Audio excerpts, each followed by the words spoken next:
69-то в ефир. Аз съм Андрея Георгиева от 10-я клас и днес ще обсъдим 9 май, Деня на победата, също така и Денят на Европейския съюз. И ще се задълбочим в Втората световна война, Европейският съюз. За гост днес сме поканили господин Димитър Йорданов. Благодаря, Андрея. Благодаря за поканата. Нашият учител по история. И да започваме с въпросите, може би. Благодаря, Андрея. С темата. Все пак да кажем каква е темата, върху какво ще акцентираме най-вече в този подкаст. Благодаря отново за поканата. Най-вече ще акцентираме върху победата на Съветският съюз над нацистска Германия и, разбира се, както ти много добре каза, навлизането на демократичният модел в Европа през 40-те и 50-те години на 20 век. Като за начало искам да ви попитам, когато Хитлер напада Съветският съюз и извършва своят блицкриг през 1941 година и Съветският съюз до последно не е имал времето да се подготви, нали така? Да. Сега, в Съветският съюз в началото, поне Сталин, той изобщо не е подозирал, че Хитлер ще го нападне в гръб. Знаеш много добре, изучавали сме го с теб, през 1939 година е подписан пактът Рибентроп-Молотов на 26 август, между другото, който на практика прави нацистска Германия и Съветския съюз съюзници по време на, поне в ранните етапи на Втората световна война. Хитлер още от самото начало, според историческите сведения, с които разполагаме, още от самото начало той се е запътил към Съветския съюз. Защо? Защото Съветският съюз е много богат на природни ресурси. Богат е на нефт, богат е на природен газ, все пак и всъщност той се опитва много добре си дава сметката, че Съветския съюз ще бъде неговият най-голям враг по време на тази Втора световна война. Само че той много добре си дава сметката, че не може да нападне Съветския съюз тогава, когато те го очакват. Много по-добър шанс би имал, ако атаката е изненадваща. Ако атаката е светкавична. Ще говорим за блицкрига. И съответно, поради тази причина, през 1941 година, на 22 юни, тогава се задейства планът Барбароса, с който Хитлер напада изненадващо Съветският съюз. Между другото, интересен факт, важно да го кажем на зрителите, които ни гледат, е, че Сталин до последно, заедно с Молотов, заедно с Ворошилов, изобщо с целият този комунистически апарат около него, никой не е очаквал, че нацистска Германия ще нападне Съветският съюз. Аз съм информирана, че Молотов е бил убеден в това и се опитвал да предупреди Сталин. Много дълго време, но Сталин до последно не му е вярвал. Точно така. Между другото, освен Вячеслав Молотов, който е Вячеслав Молотов, пак да кажем все пак важна личност, той е външен министър по това време в Съветския съюз. Ключова фигура по време на цялата Втора световна война. Той до голяма степен не разполагал с много добра шпионска мрежа извън пределите на Съветския съюз. Най-вече, може би това е важно да го кажем, в Япония се намира един от най-добрите съветски агенти. Това е Рихард Зорге. Рихард Зорге, който още през 1939 година, когато той е изпратен от КГБ, съветските тайни служби, тогава наричани НКВД, изпратен е в Япония, в Токио, да следи всъщност дали Япония ще нападне Съветския съюз от изток. Но се оказва, че докладите, които той изпраща до Сталин, до Молотов, той непрестанно предупреждава Съветският съюз, че не Япония, не Хирохито, не японското правителство, нацистска Германия е тази огромна опасност за Съветският съюз. Всъщност нацистите са тези, които ще нападнат Съветският съюз в гръб. Сталин до последно не вярва. Той смята, че за Хитлер е достатъчно да преземе Полша, да си поделят Полша и всъщност това е неговата голяма грешка. Така, преди да продължим нататък, понеже намесихте Япония. И сега искам да ви попитам, кога е по-правилно да се твърди, че Втората световна война е започнала? Добре. През 1935 или 1939 година? Да, благодаря ти, това е изключителен въпрос, тъй като днес много малко хора знаят и са запознати, че началото на Втората световна война не започва на 1 септември 1939 година. Всъщност на 1 септември 1939 година започва Втората световна война за Европа. Тогава Германия напада Полша. Но като цяло Втората световна война си има предистория. Тя започва още през 1935 година и историческата наука вече го е приела. Нали, важно да кажем и да уточним, че историческата наука вече е приела 1935 година на 18 октомври. Тогава започва всъщност същинската Втора световна война. Защо? Тогава много хора, както и в Европа и като цяло в България, не са добре запознати и информирани с това, че Япония и Съветският съюз воюват още от 1931 година. Още от 1931 година тези две държави воюват. Защо? Заради една област, така наречената Манчжурия. Манчжурия е област, която се намира в северен Китай, но по принцип обхваща територия от Русия, в миналото от Руската империя, по-късно от Съветският съюз, от Китай, от Япония. Това е една доста голяма област, която към нея специално афинитети и интереси имат тези три велики сили, които изброихме. Всъщност те се водят в началото през 1931 година, започват погранични конфликти между Япония и Съветския съюз. Япония има претенции за тези територии още от 1905 година, когато разбива Русия по време на руско-японската война. И през 1931 година тогава Съветският съюз се намира в криза, много добре знаете, започва гладомора в Украйна. Япония си смята, че това е моментът, в който може да се опита да превземе Манчжурия. Китай също е нестабилен по това време, има преврат в китайската монархия по това време. Тогава в гражданска война водят Сун Яцен, Чан Кайши, Мао Цедун, всеки един от тях има претенции за престола в Китай и в крайна сметка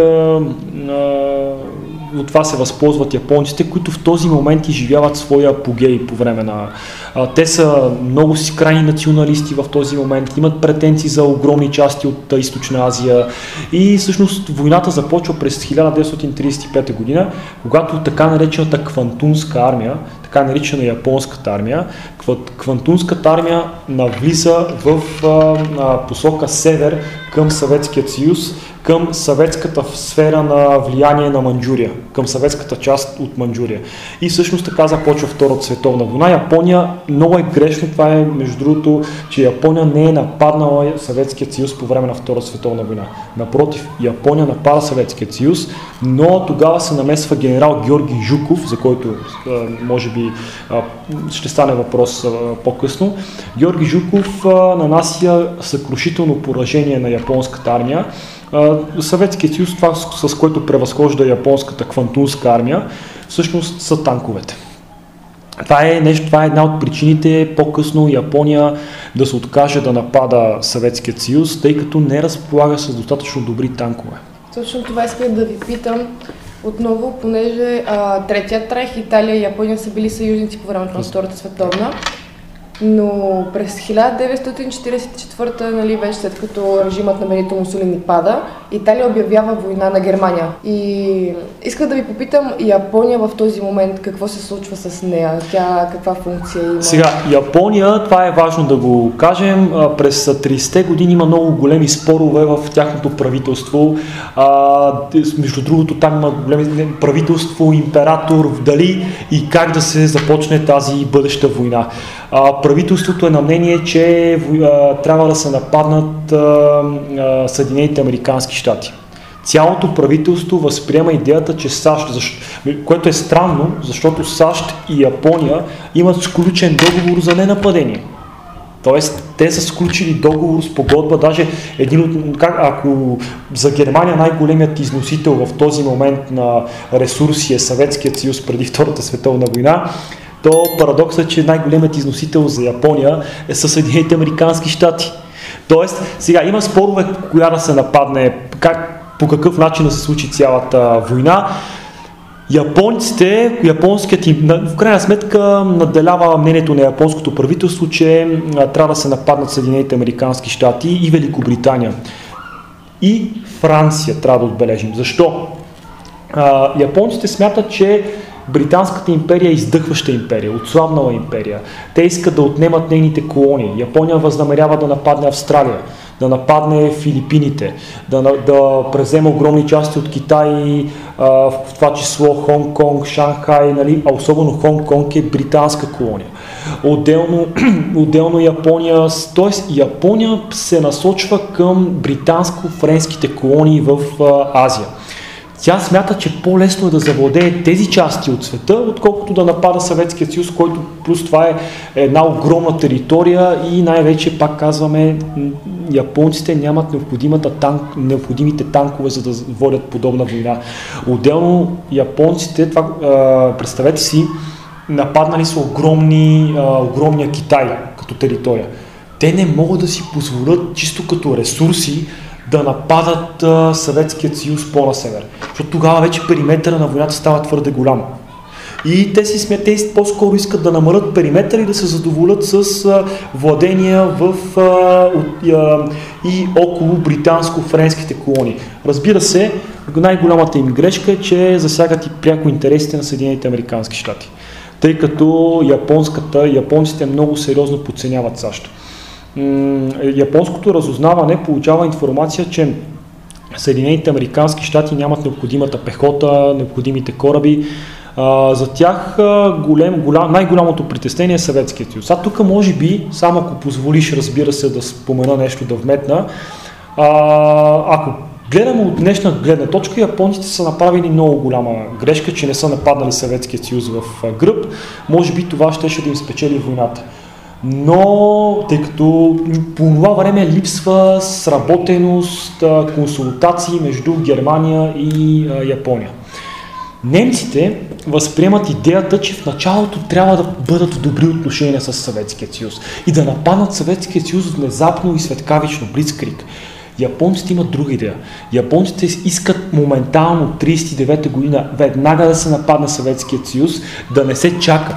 Те нямат афинитет от това да чакат. И когато разбират, че е подписан пактът Рибентроп-Молотов на 26 август 1939 година, всъщност те осъзнават, че Германия започва по-скоро да защитава и да подхожда към своите интереси.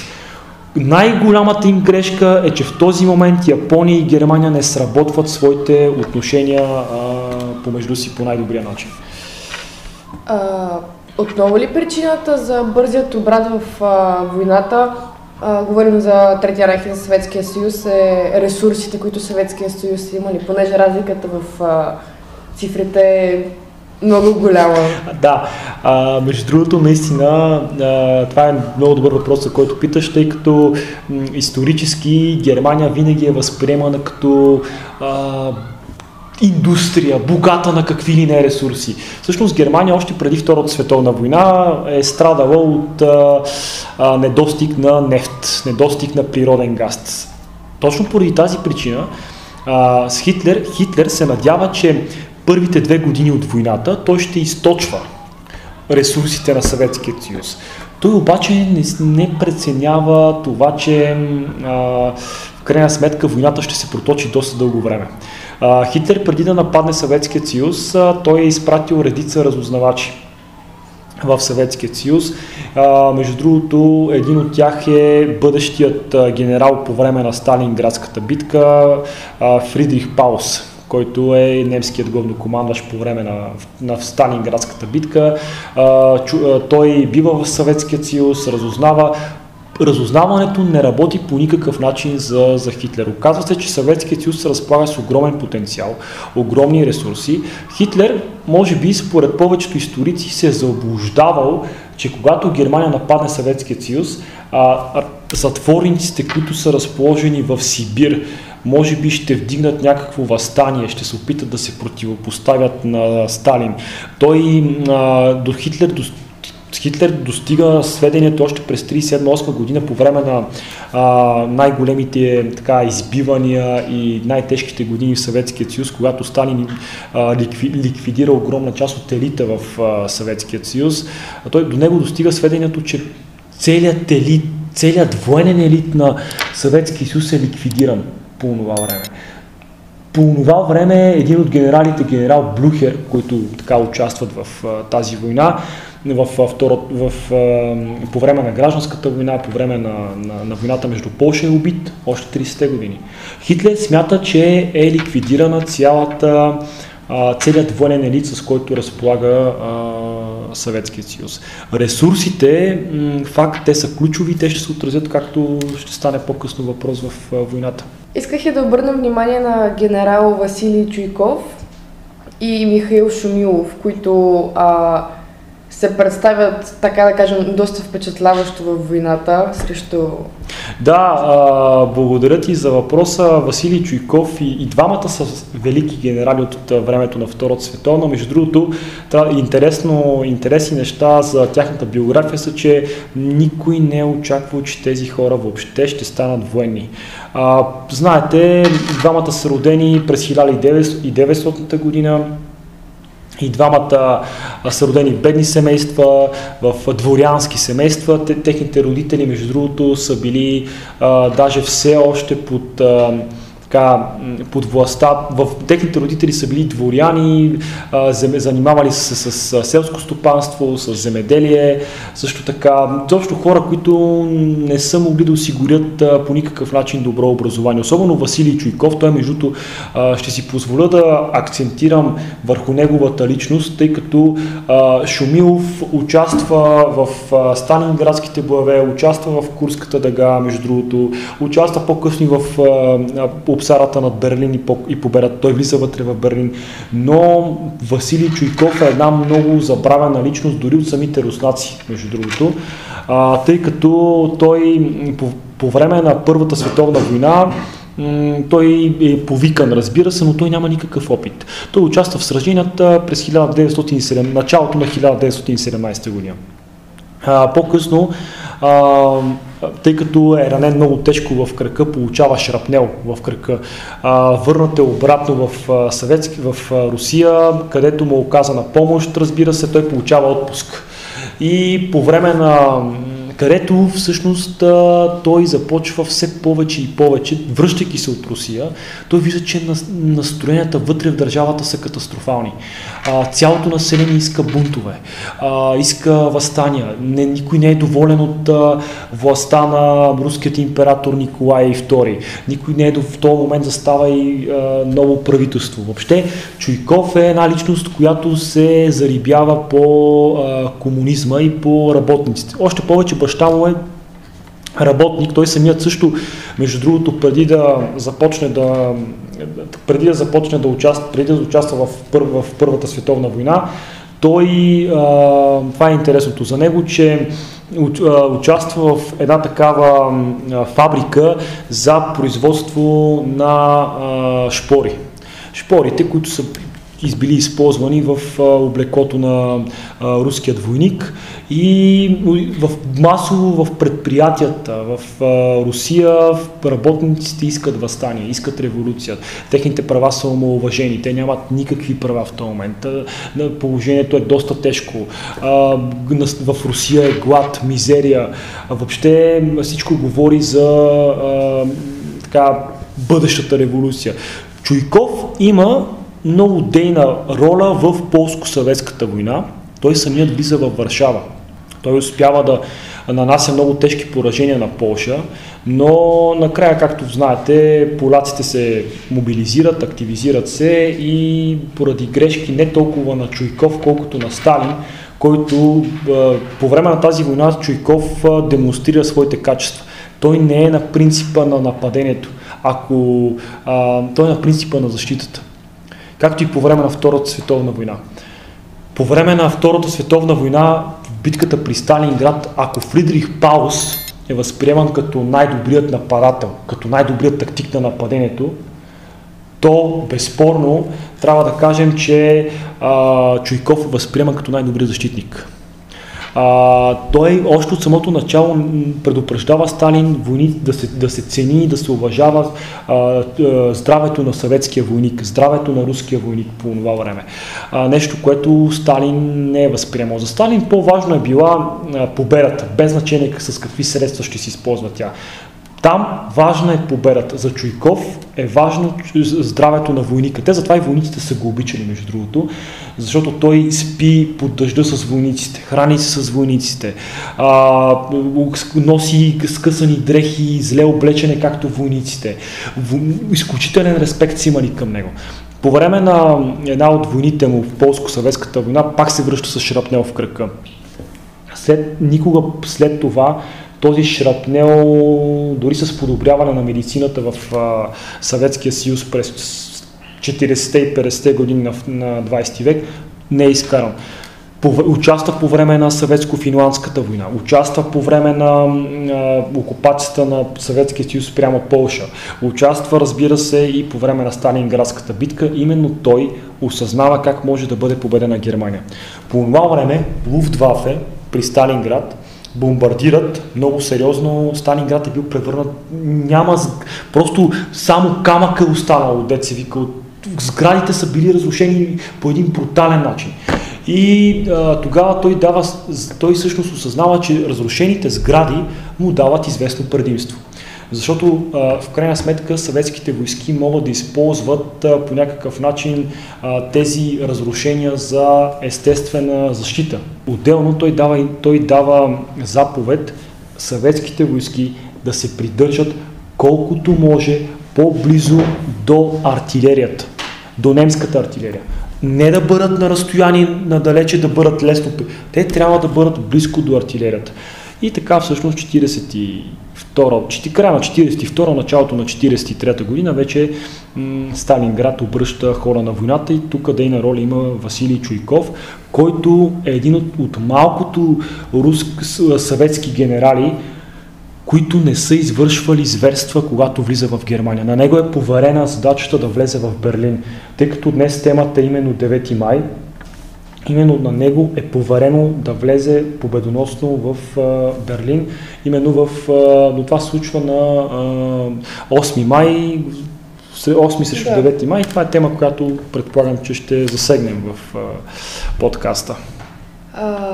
Много интересно, между другото. Не знаех за повечето неща, които споменахте, но за огромно съжаление малко ни изтича времето, затова искам да започнем с друга тема. Разбира се. Да засегнем друга тема, която е по-скоро, ако можете да обясните наместа на България във Втората световна, например за Дравската операция. За Дравската операция, добре. Сега, Дравската операция е много ключова. Между другото, по време на тази Втора световна война, България, тъй като говорим за такива големи и велики империи, много е важно да кажем ролята и къде е мястото на България в тази цялата война. Още в самото начало България, важно е само да кажем, че тя не иска да влиза на ничия страна. Тя се опитва да запази неутралитет, колкото и трудно да ви звучи това нещо. Но в крайна сметка през 1941 година влизаме на страната на нацистска Германия на 1 март, поради простата причина, че ни предлагат Македония. Сега, ние влизаме в тази война не само заради Македония и заради Беломорска Тракия, заради историко-географската област Македония и Беломорска Тракия, ние влизаме в тази война заради основно заплахата от Германия. Вижте, по това време Германия, Вермахтът, както се нарича немската армия, е окупирала по брутален начин Югославия. Вермахтът е окупирал по брутален начин Чехословакия. Вермахтът наближава към България. Цар Борис III изрича думите по-добре черен хляб, отколкото черни забратки. Той прави всичко възможно ние да не влезем в тази месомелачка, наречена Втора световна война, просто да запазим неутралитет. Защото той самият осъзнава, че България не трябва да подкрепя държава, в случая Германия, която винаги воюва срещу целия свят. Сега, Дори цар Борис III е участвал в Първата световна война. Той е видял зверствата на войната. Той добре си дава. Той е един от малкото монарси, които наистина осъзнава мащабите на бъдещата Втора световна война. Проблемът е, че Вермахтът заплашва България с тежка окупация. И все пак това би било опасно и за самия цар, все пак и за запазването на самата монархия.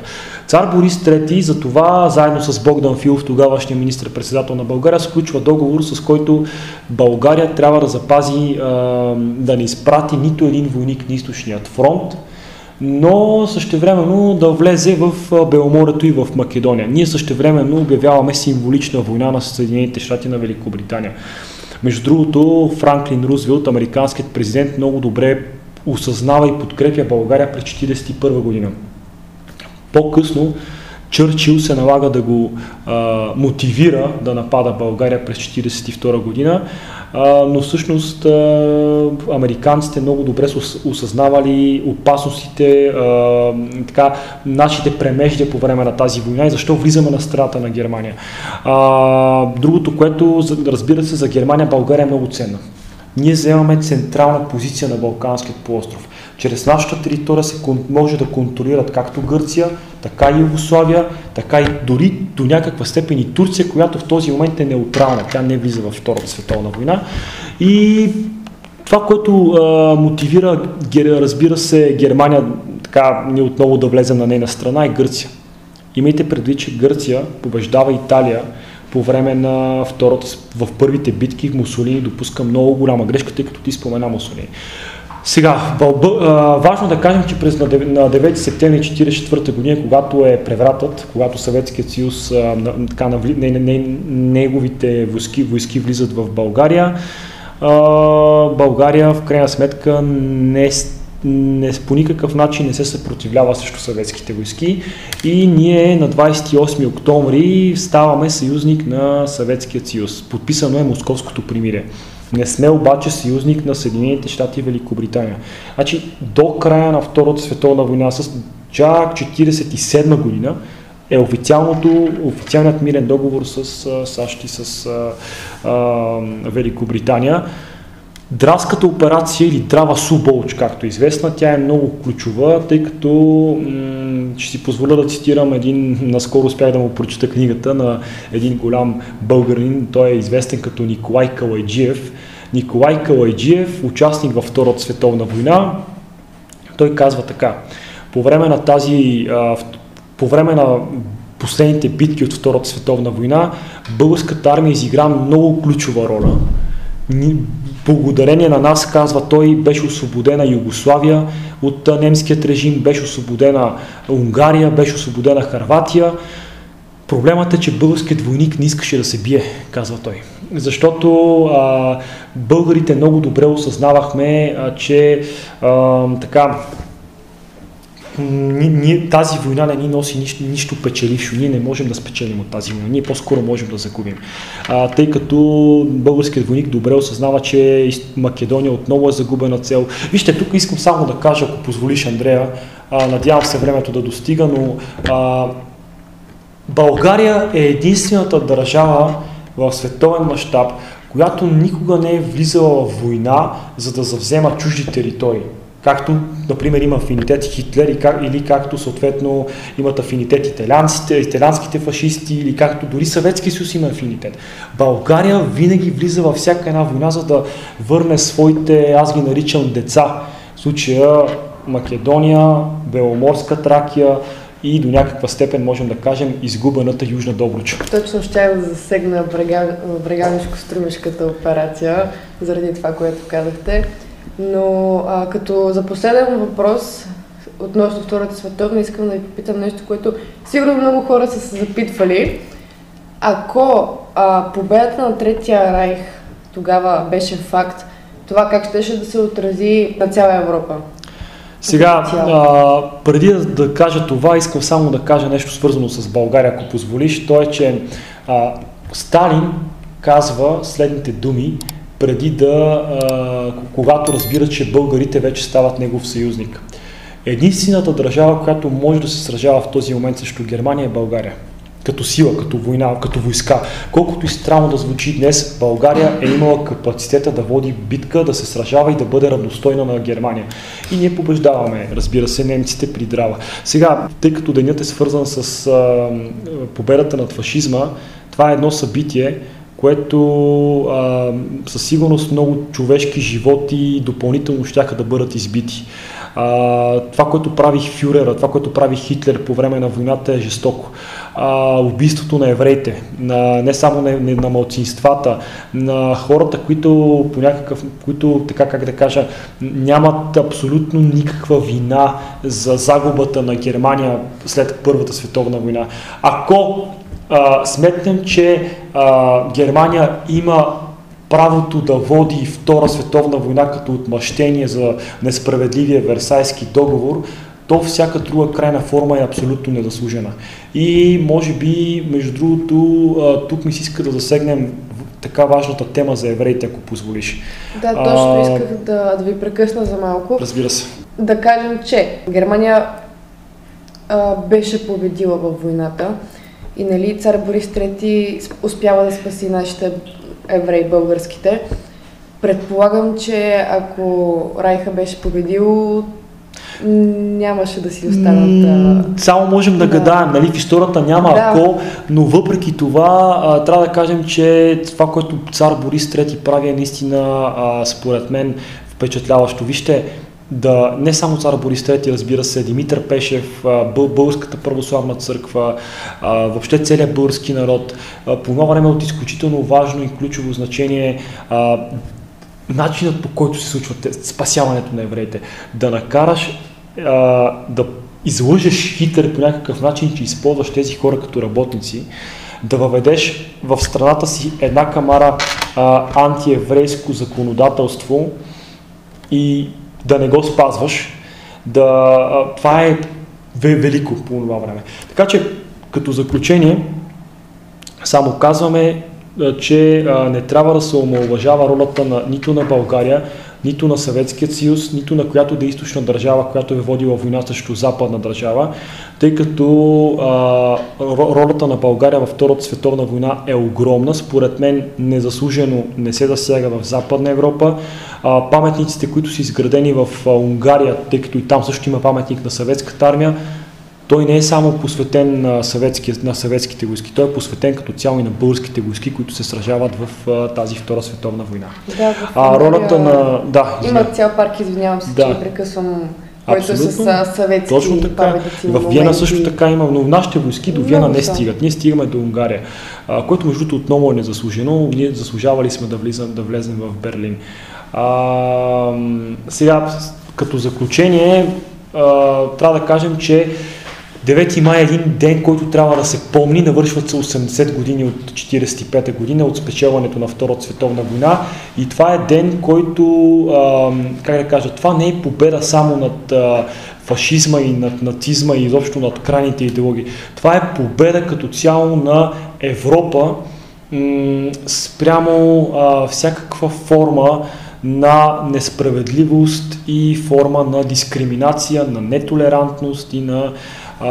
Сега България губи тази война, но за света наистина може би по-добрия вариант е, че Съветски съюз и Сталин побеждават. Не само Съветски съюз, ролята на САЩ и на Великобритания също не е за отхвърляне. Така е, но нека си припомним все пак, че 9 май, на 9 май не честваме само Деня на победата, но и Денят на Европейския съюз. Мисля, че ще е редно да засегнем и тази тема. Добре, сега благодаря, че засягаш тази тема. На 9 май 1945 година, още когато съветските войски влизат победоносно всъщност те влизат още на 8 май. Но в Европа го чества 9 май, тъй като ние сме на Григорианския календар, докато в Съветския съюз са на Юлианския календар. При тях е с няколко часа по-късно просто. Тогава още се започват първите идеи за създаването на ООН, на Европейския съюз. Една организация в Европа, тъй като всяка една война, която започва по това време, тя започва в Европа. Всяка една война има начало в Европа. Трябва да се измисли една организация, чисто европейска, която да запази и да не позволи немския реваншизъм. Сега, много добре си давали сметката, че ако дори Германия да бъде победена, Франция се опасявала, например, че немците ще искат реваншизъм. Имайте предвид, че зверствата, които извършва съветската армия в Германия, са жестоки.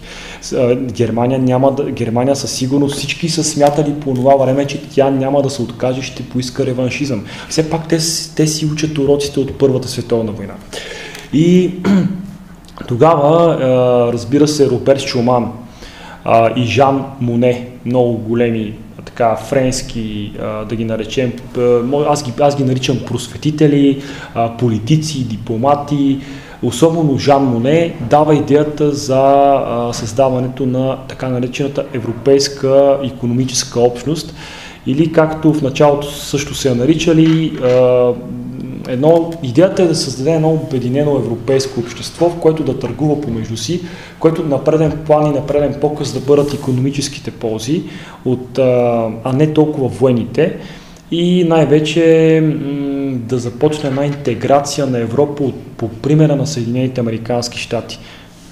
Жан Моне, неговата идея, още в самото начало е да се създаде, това е най-крайната утопия, да се създаде една европейска цивилизация с един език, една култура, колкото и трудно да ви звучи това. Крайната утопия, крайният продукт, така да се каже, е да се създаде една федерация от типа на Съединените американски щати, в която да няма така открит и силен национализъм. Сега, разбира се, това е много добре си го дават те като сметка, че това е един много дълъг процес, през който Европа трябва да премине. Но защо, например, се чества Европейския съюз на 9 май? Да, на 9 май всъщност официално през 1950 година се създава европейска. Тогава официално всъщност е подписан договора за въглища и стомана, който е най-ранното име на Европейския съюз. Този договор влиза в сила 1951 година по-късно, и през 1957 година се създава Европейската икономическа общност. Именно на 9 май, тогава не случайно е тази дата, Европа също чества и почита този ден като прекратяване на войната в Европа, разбира се. Тъй като това е ден, в който най-жестоката и брутална война е приключила, и някакси символиката за създаването на тази Европейска икономическа общност е да се обедини Европа.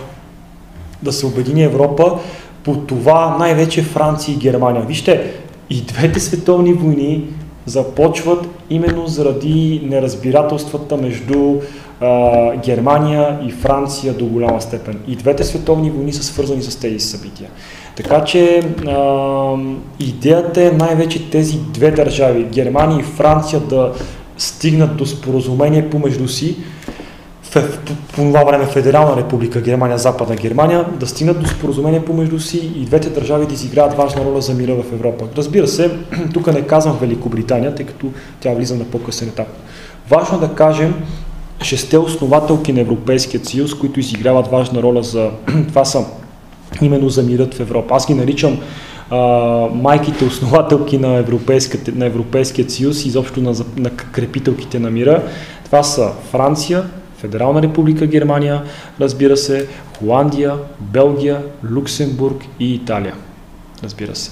Това са майките основателки на Европейската икономическа общност. Така че това е едно събитие, ако трябва да направим една препратка с Съветския съюз.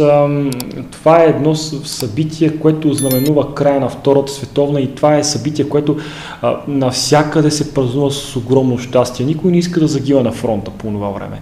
Човешкият живот е изключително оценен. И това е една препратка и към събитията днес, тъй като тази дата трябва да напомня, че мирът е изключително ценен, и ако не се придържаме към мир, ще настъпят отново големи касапници, убийства и несправедливи жертви. Това е за днес. Много ви благодаря, че приехте. И аз съм така благодарен, че мога да ви гостувам в вашето уникално студио.